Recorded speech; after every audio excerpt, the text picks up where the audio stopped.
근데 이분이 자기가 보내는 글이 맞느냐 틀리냐 갖고 이제 저한테 한번 문의를 했어요. 네. 그분이 어떻게 글을 썼냐면 이렇게 썼습니다. 인간은 겸손해야 된다. 네. 나를 낮추고 상대방을 높이는 것이 겸손이다. 네. 마치 널뛰기와 같다 이렇게 썼어요 아까. 네. 그러니까 문장이 꽤 되는데 이제 크게 나눠보면 그게 세 부분인 거죠. 제가 그분의 글을 이렇게 바꿔드렸습니다. 네, 안녕하세요. 네, 저는 초등학생 학부모를 위한 말 잘하는 아이, 글 잘 쓰는 아이의 저자 백승권입니다. 네, 그럼 지금까지 말 잘하는 아이로 이제 성장한 방법 얘기를 쭉 나눠봤는데요. 또 이제 글쓰기 대표 강사시니까 아무도 제일 궁금해하시는 부분들, 특히 뭐 요새 교육제도도 진짜로 글쓰기가 더 중요해지는 쪽으로 많이 바뀌고 있어요. 뭐 아이비다, 뭐 논술형 수능이다, 서술형 수능이다, 정말 글쓰기가 더 중요해지고 있는데 좀 그런 부분에서 이제 글 잘 쓰는 아이로 만드는 방법, 요 얘기를 좀 해봐야 될 것 같아요. 그래서 어떻게 하면 글 잘 쓰는 아이로 키울 수 있을까요? 일단 글에 대해서 자신감을 갖게 해야 되겠죠, 그렇죠? 그러니까 글에 대한 자신감을 갖고 있어야 자꾸 글을 쓰게 되고 그래야 글 실력이 늘어나는 거 아닙니까? 근데 저 안타깝게도 우리나라 사람들은 대부분 글쓰기에 대해서 울렁증을 갖고 있어요. 두려움을 갖고 있어요. 근데 이게 역사가 있습니다. 뭐냐면 초등학교 선생님들이 이제 아이들이 일기 써가잖아요. 그럼 거기다 정말 딸기밭을 만들어요. 그리고 어떤 경우는 선생님들이 아이들의 생활을 더 잘 알아요. 이분이 뭐 초능력을 가지셨는지. 그러니까 이제 아이들이 사실 글이라고 하는, 일기라고 하는 것이 이제 아이가 이 세상에 내미는 첫 번째 공개된 글이잖아요. 근데 그 글에 대해서 그렇게 지적질을 많이 당하면 아이들이 어떻게 생각하겠어요? 아, 글쓰기라고 하는 것은 이렇게 지적질을 부르는 행위구나. 이런 트라우마를 갖게 됩니다. 그래서 저는 맞춤법이 틀릴 수도 있고 문장이 좀 어색할 수도 있고 표현이 서툴 수 있지만 그런 부분들을 너무 이렇게 교육적인 차원에서 바로잡으려고 하기보다는 오히려 아이들에게 네가 정말 이런 글을 썼냐? 오히려 그 글에서 어떤 장점을 발견해서 장점을 좀 이렇게 박수를 쳐주는 그런 게 좀 필요하다고 생각합니다. 저도 그런 기억을 갖고 있는 세대로서 이제 작가님 말씀에 정말 공감이 되는데, 이제 아마 부모님들이 좀 그래도 걱정하시는 부분, 혼란스러운 부분이 이런 부분이실 것 같은데, 이제 내용만 보자니 그래도 이제 애가 뭔가 맞춤법, 어휘, 문장 표현, 문법 이제 틀리게 놔두는 게 과연 옳은 일일지, 실제로 이제 이런 게 막 평가에도 들어간다고 하니까 좀 걱정이 많이 되실 것 같아요. 그런 점에서 읽기 내용만 본다면 그래서 그런 맞춤법이나 이런 걸 지적하지 않는 게 적어도 몇 살까지 좀 지적하지 말아야 될지, 피드백을 하지 말아야 될지 고민이 되실 것 같아요. 어떻게 생각하세요? 그 지적을 안 할 수는 없죠. 당연히 틀린 거는 이제 바로잡을 필요가 있는데 보면은 모든 게 틀렸다라고 이렇게 해버리면 이제 주저앉는단 말이에요, 사람이. 근데 보면 아이의 글을 보면은 반복적으로 틀린 게 있습니다. 반복적으로 틀리는 거에 대해서 글 한 편이 있으면은 한두 개 정도 얘기해 주는 거예요. 그러면 아이는 그 한두 개가 반복적으로 틀리기 때문에 정말 이거는 다시 이제 앞으로 이렇게 쓰지 말아야겠네라고 하는 이런 교육이 돼요. 근데 여러 개를 고쳐주잖아요. 머릿속에 남지도 않아요. 그 반응을 어떻게 기억합니까? 그리고 점점 그런 것들을 많이 이렇게 해주면은 글이라고 하는 것이 내가 함부로 쓸 수 있는 게 아니구나. 그래서 글쓰기라고 하는 그 출입문으로 들어가는데 문턱만 높이는 일이 되는 겁니다. 그러니까 약간 아까 그 말 잘하는 사람의 비결이 이제 역지사지라고 말씀하셨는데 그거랑 같은 맥락이 결국은 지적하고 싶은 사람이 다 지적을 하는 게 아니라 받아들이는 사람이 어느 정도로 받아들일 준비가 되어 있느냐. 그렇죠, 맞습니다. 그 수용할 수 있는 수준에서. 그렇죠. 그럼 제가 하나 더 궁금한 게 그 이제 뭐 부모가 자녀도 있지만 이제 그 작가님께서는 실제로 일을 하시면서 그런 좀 젊은 직원들, 좀 사회 초년생들한테도 그런 피드백을 해주실 거잖아요. 또 강의도 그런 거 해주시고 혹시 피드백 하실 때 좀 유의하시는 또는 내가 이런 거 정말 코칭이나 피드백 잘하는 것 같다. 혹시 있을까요? 어떤 글 속에서 이 디테일하게 문장을 고쳐주는 것보다도 논리적인 글이라고 하면 논리 구조가 어떻게 잘 짜여져 있는지, 그러니까 이 논리 구조를 어떻게 배열할 것인가를 그런 걸 바로 잡아줍니다. 그래서 요 지금 중간에 있는 내용은 오히려 앞으로 가는 게 좋고, 그 다음에 뒤에 있는 내용은 이렇게 그 두 번째 문단에 하는 게 좋고, 이렇게 주로 글의 어떤 구성이나 메시지의 흐름들 이런 쪽에 좀 많이 이야기를 해요. 제 이제 글쓰기 강좌에 참여했던 그 어떤 중견기업의 대표님이 계세요. 이분은 자기가 이제 글을 쓰셔가지고 아는 지인들한테 카톡으로 이렇게 보내는 게 이제 이분 인생에서 아주 큰 즐거움입니다. 네. 근데 이분이 자기가 보내는 글이 맞느냐 틀리냐 갖고 이제 저한테 한번 문의를 했어요. 네. 그분이 어떻게 글을 썼냐면 이렇게 썼습니다. 아, 인간은 겸손해야 된다. 네. 나를 낮추고 상대방을 높이는 것이 겸손이다. 네. 마치 널뛰기와 같다 이렇게 썼어요 아까. 네. 그러니까 문장이 꽤 되는데 이제 크게 나눠보면 그게 세 부분인 거죠.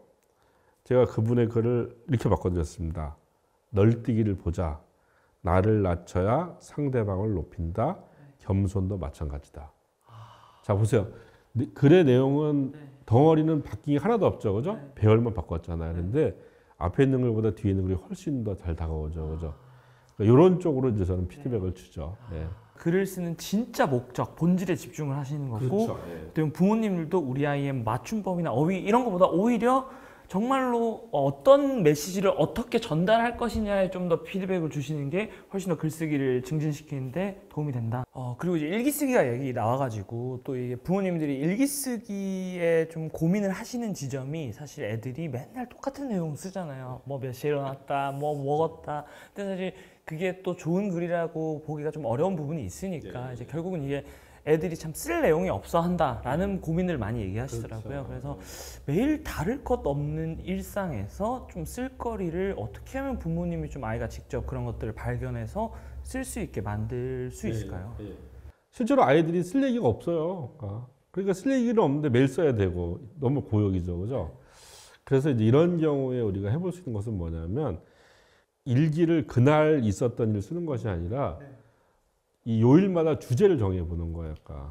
월요일은 우리 가족에 대한 이야기, 뭐 화요일은 내가 먹었던 음식 이야기, 뭐 수요일은 내가 봤던 뭐 영화나 만화 이야기 이렇게 주제를 정해서 하면은 훨씬 더 좋아요. 그러니까 일기가 그냥 그날 있었던 일을 그날 기계적으로 기록한다고 생각하지 말고, 그러니까 일종의 이제 그렇게 되면은 일주일 동안의 기록을 일주일 동안 뭐 친구에 대한 기록, 일주일 동안 가족에 대한 기록을 한다는 의미로 쓸 수도 있잖아요. 그렇게 주제별로 일기를 쓰면은 훨씬 다채로워요. 아이들한테 좀 글을 생각할 수 있는 방향이나 어떤 프레임, 뭐 가이드를 주는 거고 오히려 그렇죠. 그게 그 내용들이 좀 알차게 만들 수 있는. 맞습니다. 예. 그러면 이제 말씀 주신 이 방법으로 좀 부모님들께서 아이들이 소재를 찾을 수 있게 또는 이제 소재를 그렇게 막 만들어 주셨는데도 불구하고 좀 한 줄조차 좀 쓰기 어려워하는 애들도 있어요. 또 그렇죠. 그러면 이제 그런 아이들이 일기 쓰기나 혹은 뭐 독후감을 쓰는 것에 좀 덜 막막해하고 진짜 한 줄이라도 좀 자신감 있게 더 써볼 수 있는 방법 이런 거 있을까요? 아이들이 자기의 하루는 다 알잖아요, 그죠?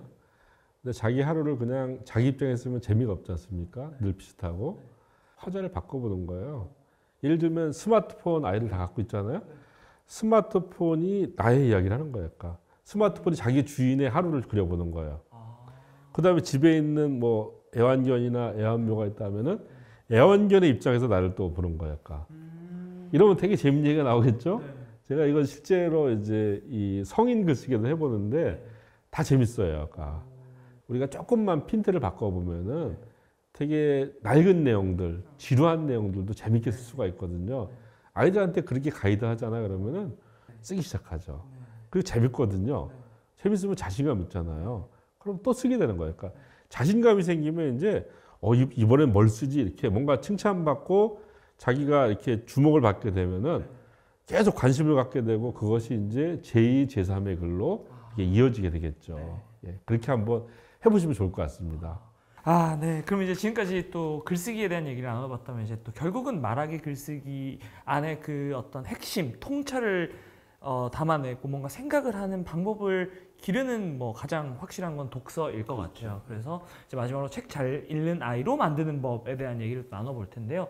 학부모님들께서 사실은 뭐 저희 채널도 마찬가지고 제일 많이 관심 가지시는 게 이제 독서의 중요성 다 알고 계시거든요. 근데 이게 쉽지가 않잖아요. 그래서 아이 스스로 책을 읽게 만드는 주도적인 방법. 사실 되게 원론적인 얘기지만 어떻게 보면 그냥 핵심이라고 생각이 들어서 어떤 게 있을까요? 이 우리나라 사람들이 독서에 대해서 갖고 있는 이제 고정관념들이 있어요.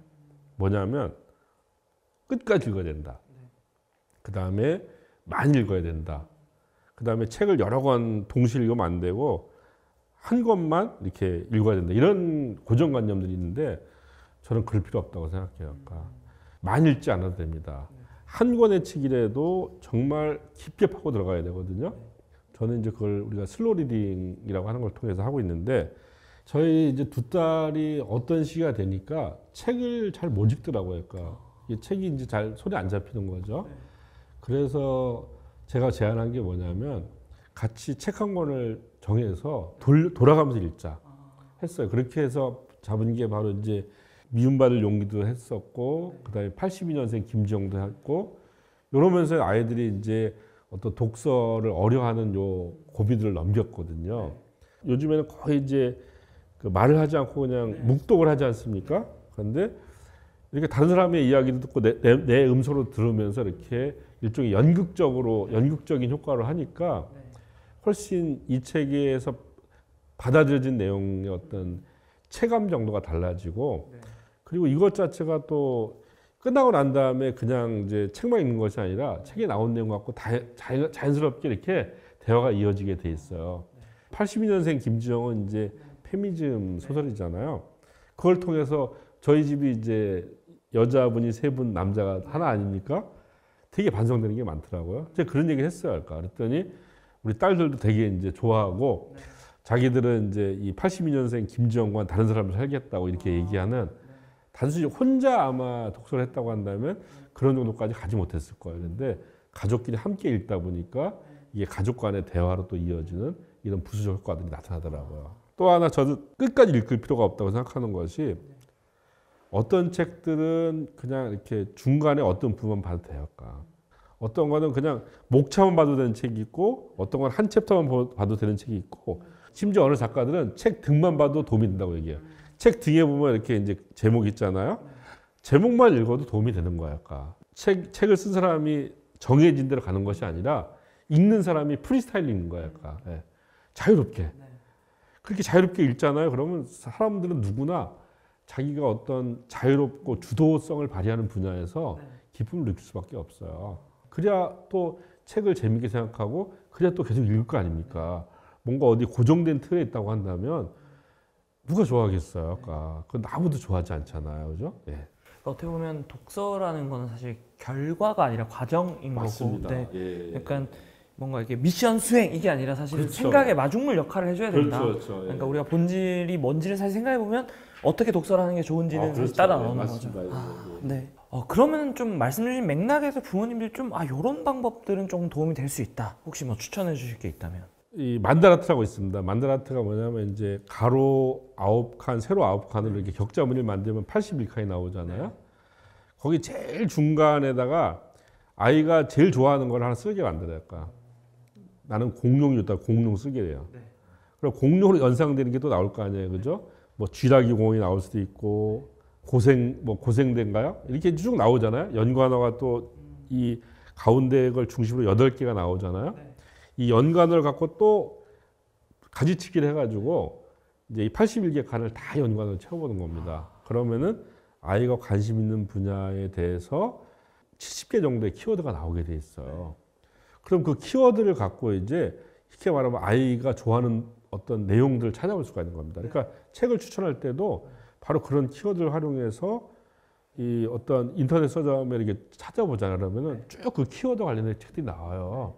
이렇게 이제 아이들의 어떤 선호도를 그냥 뭐 아이들한테 그냥 맡기는 것이 아니라 조금 더 그것을 체계적인 독서 연결시킬 수 있도록 그렇게 이제 가이드하는 방법들이 하나가 있죠. 그리고 이제 책을 볼 때 부모가 조금 아이가 보는 책을 한번 이렇게 미리 받을 필요가 있어요. 어떤 책은 부모의 가이드 없이 읽기 어려운 책들이 있어요, 솔직히. 그런 책들은 그 부분에 대해서 이렇게 좀 가이드를 해주면 아이들은 수월하게 이걸 넘어갈 수가 있죠. 그럼 아까 그 말씀 주신 가이드 혹시 뭐 예시 같은 게 있을까요? 공룡이나 뭐 천체 물리학이나 뭐 이런 거에 대한 이제 아이들용 책들이 많이 있거든요. 그런 책들을 보시면은 거기에 나오는 어려운 단어들이 있습니다.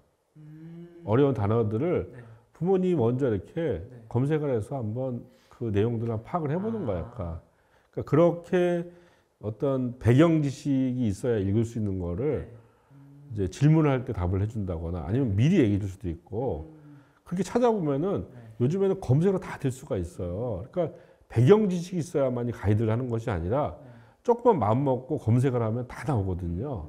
그걸 먼저 이제 그 파악해서 아이들이 필요할 때 전해주면 되게 좋겠죠.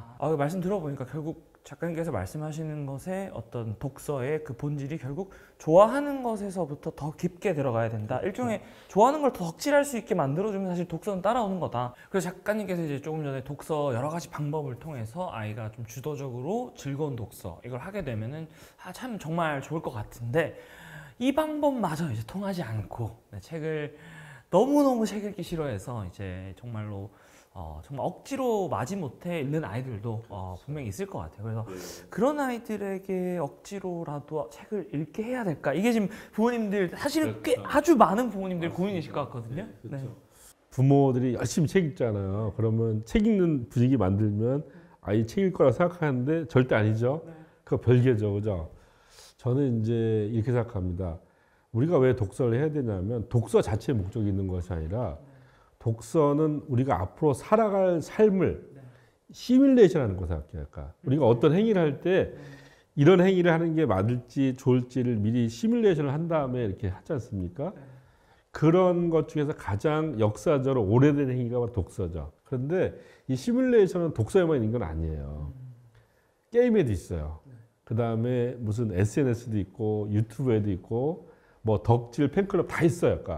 그것에 아이들이 그걸 하다 보면 시간을 버리는 것 같지만 그걸 통해서 아이들은 삶을 배우는 겁니다.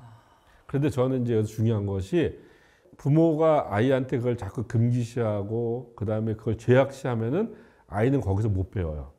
근데 부모가 오히려 얘는 도저히 독서로 지금은 이렇게 올라갈 수가 없어. 얘는 거의 SNS에 푹 빠져 있고 게임에 빠져 있어 그러면은 부모가 아이와 함께 SNS와 게임을 하셔야 돼요. 하셔서 그 세계 아이가 하는 게임이 정말 뭘까? 진지하게 봐야 돼요. 게임은 있잖아요. 아이들이 게임을 좋아하는 이유는 소설이나 영화, 드라마는 이것을 지은 사람, 찍은 사람이 이렇게 단선으로 이야기를 만들죠. 오로지 하나의 선밖에 없어요. 게임은 수없이 많은 이야기의 갈래가 있어요. 아이들이 게임 좋아하는 이유가 그거예요. 자기가 선택할 수 있거든요. 훨씬 더 주도적이니까. 그래서 아이가 이 게임을 통해서 뭔가 이 삶을 시뮬레이션 할 수 있는 가치와 지혜를 배우도록 그렇게 가이드라는 게 훨씬 현명해요. 덕질도 우리가 무슨 덕업일치란 말이 있듯이 덕질을 깊게 하다 보면 거기서 인생을 다 배우게 돼 있습니다. 팬클럽도 마찬가지. 팬클럽이라는 데가 얼마나 많은 이렇게 인간관계 축소판입니까? 그걸 통해서 아이들 다 배우거든요. 절대 책 안 읽으려고 하는 아이를 어떤 식으로 끌어온다고 해서 읽질 않습니다. 그런 경우에는 오히려 강제로 이렇게 책을 읽게 하면 오히려 그 아이는 영영 이제 책하고 영영 이제 이별이 될 거예요. 그런데 이렇게 부모가 자기가 하는 일을 존중해주고 이렇게 하잖아요. 그러면 그런 아이는 나중에 독서로 돌아올 수도 있어요. 저는 그것이 더 현명하다고 생각합니다.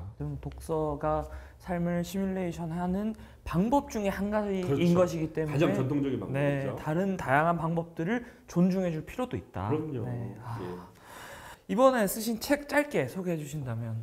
이 말 잘하는 아이, 이제 글 잘 쓰는 아이는 제가 지금까지 여러분들하고 나눴던 이야기들이 다 담겨 있을 뿐만 아니라요.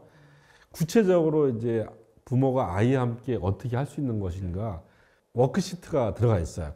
이 워크시트를 잘 활용하시면은 그냥 관념이 아니라 행동으로 이걸 해 나갈 수가 있고요. 무엇보다 이거는 이제 저도 두 딸을 키운 이제 아빠로서 저의 성공과 실패의 경험들이 담겨 있습니다.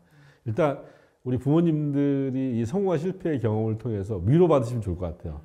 그리고 또 막연하게 어떤 헤맬 것이 아니라 구체적인 어떤 방법을 갖고 이제 변화를 시도할 수 있는 그런 내용들이 담겨 있다는 점을 강조하고 싶습니다. 네, 그래서 오늘 대한민국 대표 글쓰기 강사이자 말 잘하는 아이, 글 잘 쓰는 아이, 저자 백승건 작가니까 정말 함께 잘 말하고 잘 쓰고 잘 읽는 아이로 키우는 법에 대한 정말 실용적인 이야기 많이 나눠봤는데요.